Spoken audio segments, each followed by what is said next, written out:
নমস্কার। আজকে 29 অক্টোবর 2025 বুধবার। আজকে সারাটা দিন ভালোবাসার ক্ষেত্রে কেমন যাবে অর্থাৎ লাভ রাশিফল আপনাদের কাছে আলোচনা করব, যারা বিবাহিত বা অবিবাহিত প্রত্যেকের ক্ষেত্রে। চলুন তো একটু আলোচনা করে নিই। তার আগে বলে রাখি, অবশ্যই আমার এই প্রোগ্রাম যদি আপনাদের ভালো লাগে, এর সাথে সাথে আপনারা অবশ্যই আমার দৈনন্দিন রাশিফলটা কিন্তু আপনার দিগদর্শন চ্যানেলে পেয়ে যাবেন।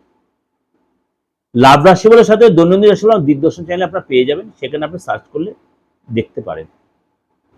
যোগাযোগ করতে অবশ্যই বুকিং এ ফোন করবেন। চলুন তাহলে জেনে। মিথুন রাশি। মিথুন রাশির জন্য আজ আপনার যথেষ্ট রোমান্স ভাবে কাটাবেন এবং যথেষ্ট কথাবার্তা দ্বারা উভয় উভয়কে যথেষ্ট কনভিন্সও করতে পারবেন। পার্টনার সাথে আজ কোথাও ঘুরতে যেতে পারেন, সিনেমা দেখতে যেতে পারেন, কেনাকাটি করতে খাওয়া দাওয়া করবেন, অর্থাৎ একসাথে দুজনের সময় কাটাবেন। মন খুলে কথাবার্তা বলবেন। আজ আপনার ঊর্জা ভরপুর থাকবে। অবিবাহিত যারা রয়েছেন, আজ বিশেষ কোনো ব্যক্তির সাথে আপনার দেখা হবে, তার সাথে যোগাযোগ করবেন এবং তার সাথে অনেকটা সময় কাটাবেন এবং আজ আপনার মনের ইচ্ছা পূরণ হবে।